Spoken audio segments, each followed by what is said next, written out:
You're watching Barnstable this morning, and joining me now for our community profile is Mary Sarah Fairweather. She is the director of the MSPCA in Centerville, as well as Laura Hay, and you are the director of the campaign for a new facility. Yes. So excited to talk to you guys. You guys are in desperate need of a new facility. Tell me a little bit about why the project began, if you can.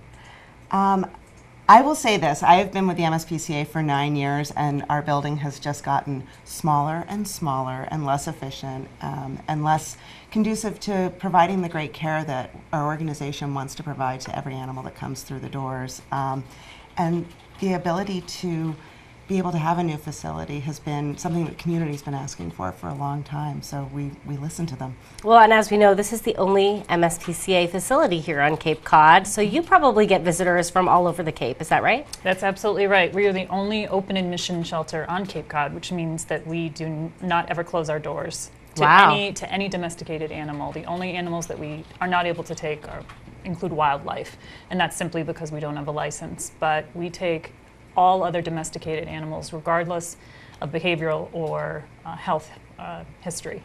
Well, if we can, let's talk a little bit, Mary Sarah, about what kind of things you guys do at the MSPCA, so everyone can get a feel for the types of services you provide. Sure. So we shelter animals, and like I said, we're open admission. So any animal that needs a place has a place with us. So first and foremost, we provide sheltering for the animals and adoption services for those animals after they've gone through a medical and behavioral evaluation. But I think a lot of people don't realize that we are also a resource for the community for low-cost spay and neuter services for cats and pit bulls. We also have a very comprehensive food pantry for people that are going through a difficult time.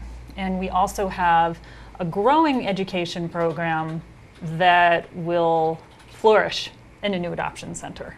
And we're really looking forward to that. And so that's something you really don't have the space for right now. So a new facility or a larger facility is really going to be important to that. What kind of education opportunities do you guys want to provide when you have that bigger facility? Well, I think we want to focus on the children in the community. Those are our future animal advocates. And so we're looking forward to starting a couple of programs actually.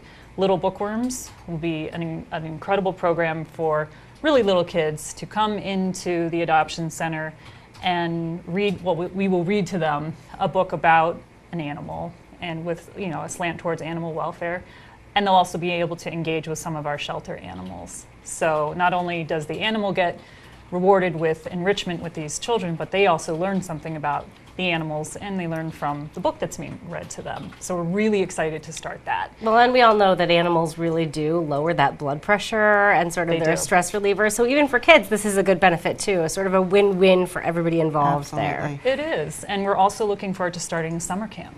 So I can tell you that our animal care staff will be thrilled when that starts, because the kids will actually be involved in caring for the animals and providing them with socialization and enrichment.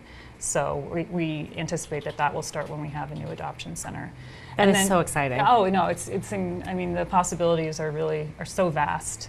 We'll also be able to host lectures on animal advocacy and what they can do to help change the laws that protect animals.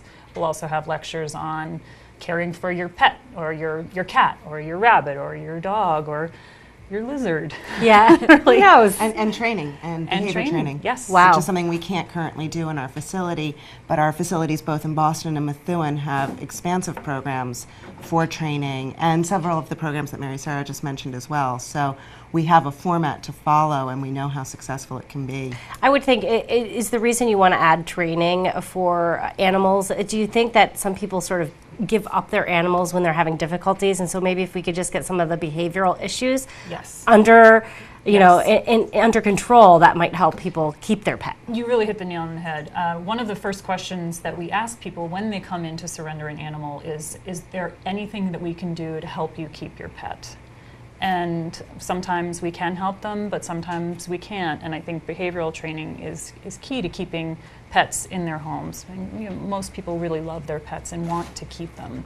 Yeah, so they're like a member of the family, really. Absolutely. They are. So dog training, cat training. Yeah. I'm teased relentlessly, but training your rabbit. There's so many ways that we can help people with their animals. And let's face it, human training. Yes.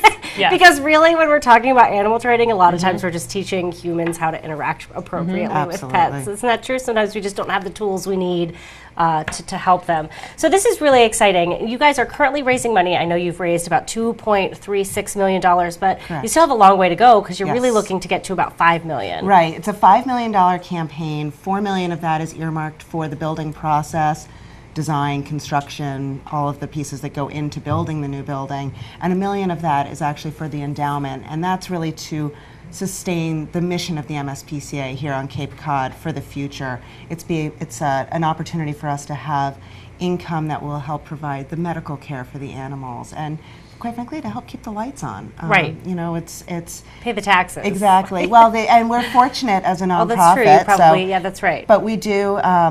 We are part of the MSPCA Angel, which is a much larger organization, and they really help fund the deficit that we run every year. It's an expensive endeavor to run an animal shelter. Right, because not, it's taking a separate tack, looking at how you're funded. You guys raise all of the money, and then, like you said, you just have a deficit every year. So you're keeping sort of the fundraising efforts between the new building effort as well as sort of your day-to-day finances separate. So it's really separate, and so people, who may attend some of your fundraisers throughout the year, that's not really going toward the building fund. So how are you raising money for the building fund? Right now, we're working mostly with individual donors and foundations that are interested in supporting the project. We're also creating small challenges. We had a naming opportunity in the new shelter called the Catio, which is a neat screened-in porch area where cats can sort of live like they live in our homes.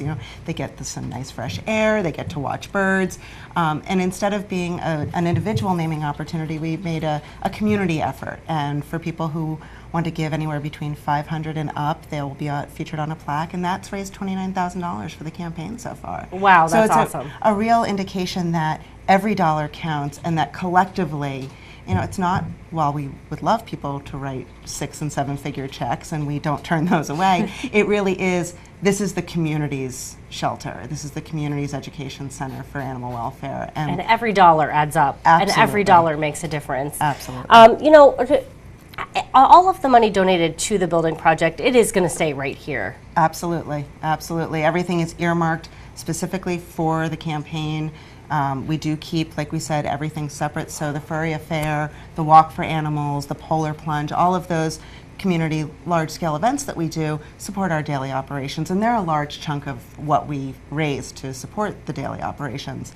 The campaign is above and beyond, and what we would love to see is those folks who are supporting us annually to consider making a stretch gift, an increased gift, even just a little bit towards the campaign. Every dollar counts. It's so important. Absolutely. Thank you. And how long do you guys expect the project will take? We think it'll take about a year once we break ground. So we are anticipating that we will open in 2017. Wow, that's exciting. It is. We can't wait. Yeah, exciting. So if anyone is interested and want to learn how they can donate or how they can get involved in supporting the program, who should they turn to? If they are interested in funding the daily operations, they can contact Mary Sarah, and if they're interested in learning more about the campaign, they can reach out to me. We also have a website that we keep up to date. It's mspca.org/Cape Campaign.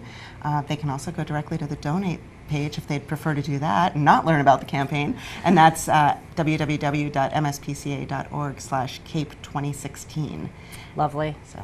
Awesome. Well, thank you both so much for being here and Thank telling you. us all about what new programs you'll be able to put in your new facility and telling us all about the project. We really appreciate it. Thank you very Appreciate much. being here. Thank you. And good luck. Thank Thank you. you.